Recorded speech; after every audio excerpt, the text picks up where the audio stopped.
Hello दोस्तों, आप लोगों का स्वागत है हमारे YouTube channel the vision physics classes पर। मैं मिथिलेश कुमार आपका स्वागत करता हूं। चलिए दोस्तों, हम लोग पिछले वीडियो में देख लिए थे जो फर्स्ट चैप्टर का सेकंड पार्ट था। कौन था? विद्युत क्षेत्र। उसमें हम लोग 2 तक क्वेश्चन कर लिए थे। चलिए आज हम लोग तीसरा क्वेश्चन पर बढ़ते हैं। क्या है देखिए, 3rd नंबर में है विद्युत क्षेत्र रेखाएँ अथवा विद्युत बल रेखाएँ के गुणों को लिखें। चलिए, हम लोग पिछले वीडियो में विद्युत क्षेत्र रेखाएं क्या होता है अथवा विद्युत बल रेखाएं क्या होता है हम लोग देख लिए थे। आज उसका गुण पढ़ना कि इसका गुण क्या क्या होता है। चलिए ध्यान समझिएगा। चलिए, इसका जो है फर्स्ट गुण जो होता है क्या होता है, धन आवेश में विद्युत बल रेखाएं की दिशा बाहर की ओर होती है। ध्यान समझिएगा क्या कह रहा है। धन आवेश जानते हैं आप लोग, ठीक है। धन आवेश जो होता है उसमें जो होता है उसका प्रभाव जो होता है उसका प्रभाव आगे की ओर होता है, ठीक है, बाहर की ओर होता है। जो भी वो जो प्रभाव अपना दिखाता है, ठीक है, वो जो प्रभाव होता है उसको बाहर की ओर होता है।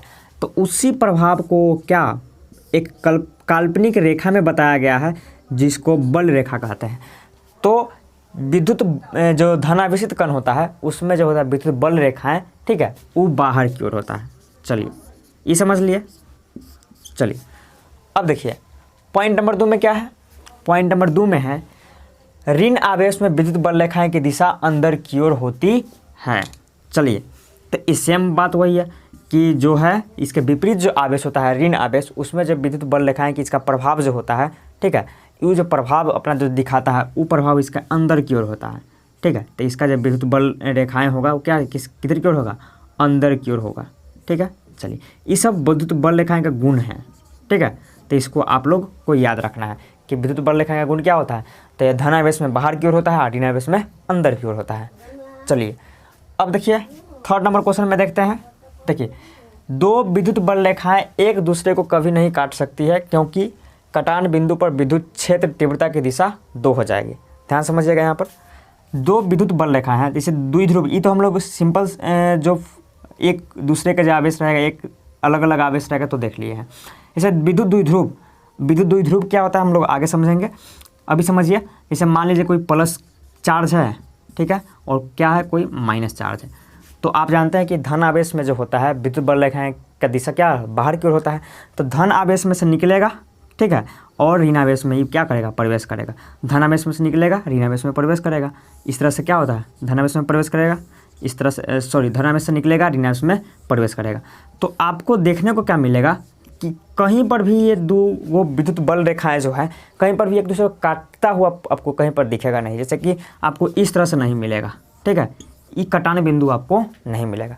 क्यों नहीं मिलेगा? देखिए, यहाँ पर अगर नहीं कट रहा है तो आप यहाँ पर कोई भी स्पर्श रेखा खींचिएगा ना तो आपको विद्युत क्षेत्र तीव्रता की दिशा दिखा जाएगा किधर की ओर, इधर की ओर। यहाँ पर इस बिंदु पर विद्युत क्षेत्र तीव्रता किधर की ओर है, तो इस दिशा में है, ठीक है।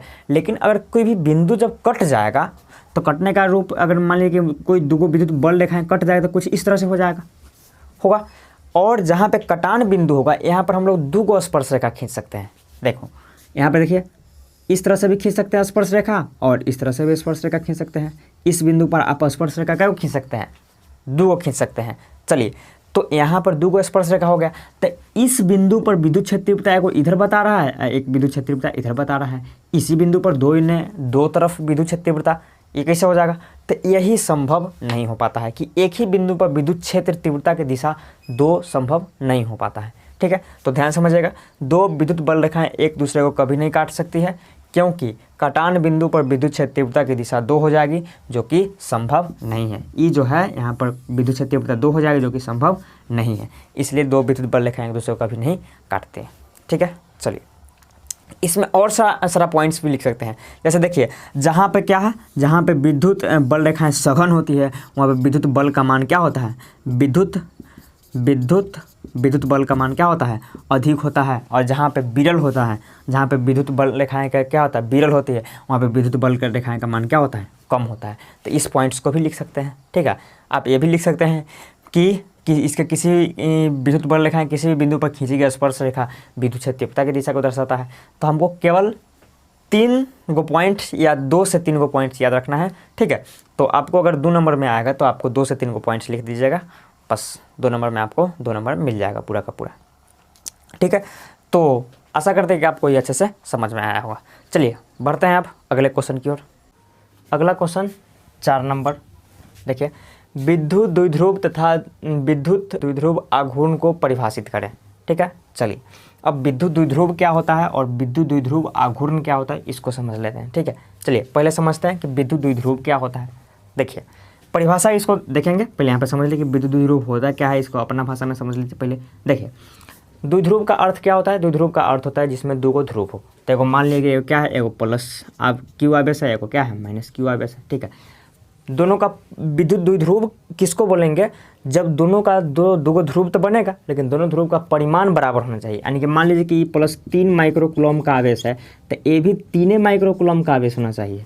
ठीक है, लेकिन परिमाण तो बराबर होना चाहिए। 3 माइक्रोकूलम का भी आवेश है, 3 माइक्रोकूलम का भी आवेश है, लेकिन उसका प्रकृति अलग होना चाहिए। प्रकृति अलग होने का मतलब है कि अगर एगो धन आवेश है तो एगो ऋण आवेश होना चाहिए। तो एगो धन आवेश है, एगो क्या है ऋण आवेश है, तो दोनों का परिमाण भी बराबर है। ठीक है, और दोनों का प्रकृति भी क्या है अलग अलग है। साथ में एक और बात है कि दोनों को एक दूसरे के बहुत अल्प दूरी पर स्थित होना चाहिए। यहाँ पर तो आपको दिखने के लिए आपको यहाँ पर दूर रखा गया है, चाहे बहुत दूर पर स्थित है, नहीं तो इतना अल्प कि लगभग 0 के बराबर होना चाहिए। तो बहुत ही अल्प दूरी पर स्थित होगा तब जाके इसको क्या बोलेंगे, विद्युत द्विध्रुव बोलेंगे। ठीक है, तो चलिए परिभाषा पर देखिए क्या है परिभाषा। दो समान परिमाण तथा विपरीत प्रकृति के दो आवेशों के निकाय। निकाय कहने का मतलब एक सिस्टम। ठीक है, निकाय तो दो समान परिमाण तथा विपरीत प्रकृति के दो आवेशों के निकाय, यानी कि दो आवेशों का क्या एक सिस्टम। ठीक है, जो एक दूसरे से क्या हो अल्प दूरी पर स्थित हो। एक दूसरे क्या है अल्प दूरी पर स्थित है। ठीक है, मान लेते हैं कि अल्प दूरी पर है। चलिए एक दूसरे से अल्प दूरी पर स्थित हो उसे विद्युत द्विध्रुव कहते हैं। समझ में आया। चलिए देखिए दो आवेश जो है दो आवेश विपरीत प्रकृति का होना चाहिए और दोनों का परिमाण बराबर होना चाहिए और एक दूसरे से अल्प दूरी पर स्थित होना चाहिए, तो उसे हम क्या बोलेंगे विद्युत द्विध्रुव बोलेंगे। एक बार देख लेते हैं परिभाषा।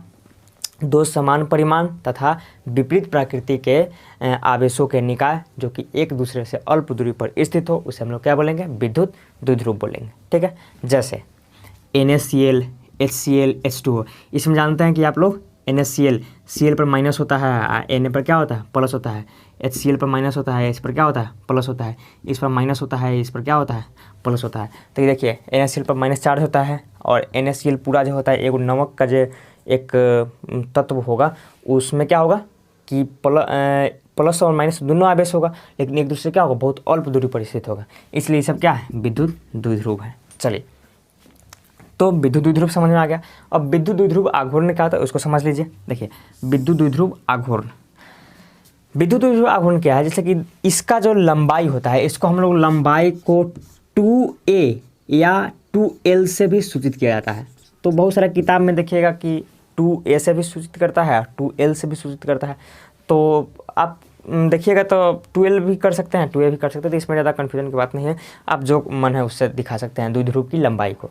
तो विद्युत द्विध्रुव आघूर्ण क्या होता है, विद्युत द्विध्रुव आघूर्ण जो होता है दोनों आवेशों के दोनों परिमाण में से किसी एक का परिमाण, तो परिमाण कितना है तो दोनों तो प्लस क्यू माइनस क्यू, लेकिन दोनों का परिमाण तो क्यू ही है, तो दोनों का परिमाण कितना है कोई एक का परिमाण, तो कोई एक का परिमाण तो क्यू है। चलिए और उसके बीच के जो दूरी है उसका लंबाई यानी कि बीच के दूरी के गुणनफल, तो बीच की दूरी कितना है 2a मान लीजिए, तो 2a है तो बीच की दूरी कितना है 2a, तो के गुणनफल को ही बोला जाता है क्या विद्युत द्विध्रुव आघूर्ण। ध्यान समझिए परिभाषा में देखिए विद्युत द्विध्रुव के दोनों आवेशों में से किसी एक का परिमाण, दोनों आवेशों में किसी एक का परिमाण, ठीक है, तथा आवेशों के बीच की दूरी के गुणनफल को, आवेशों के बीच की दूरी कितना है 2a है। चलिए के गुणनफल को विद्युत द्विध्रुव आघूर्ण कहते हैं, इसे P से सूचित किया जाता है। देखिए तो अर्थात में आप P बराबर क्या लिखिएगा बताइए, अर्थात में क्या इसे P से सूचित करते थे, P बराबर क्या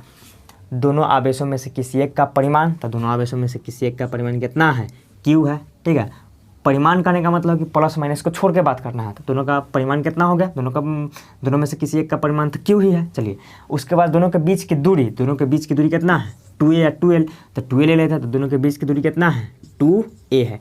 के गुणनफल को क्या बोला जाता है विद्युत द्विध्रुव आघूर्ण बोला जाता है, अर्थात में आपका क्या हो जाएगा P बराबर क्या 2aq।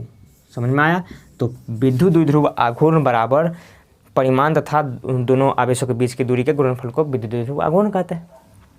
ठीक है, चलिए इसका परिभाषा क्या होता है एक और देख लेते हैं कि दो विद्युत द्विध्रुव के दोनों परिमाणों में से किसी एक का परिमाण तथा विद्युत द्विध्रुव के लंबाई अथवा विद्युत द्विध्रुव के बीच के आवेशों के बीच के दूरी के गुणनफल को विद्युत द्विध्रुव आघूर्ण कहते हैं। इसे P से सूचित किया जाता है। ठीक है, चलिए तो समझ में आया कि विद्युत द्विध्रुव क्या होता है, विद्युत द्विध्रुव आघूर्ण क्या होता है। चलिए इसको क्या करना है कि अच्छा से इसको क्या करना है कि लिखकर याद कर लेना है। आशा करते हैं कि आपको समझ में आया हो।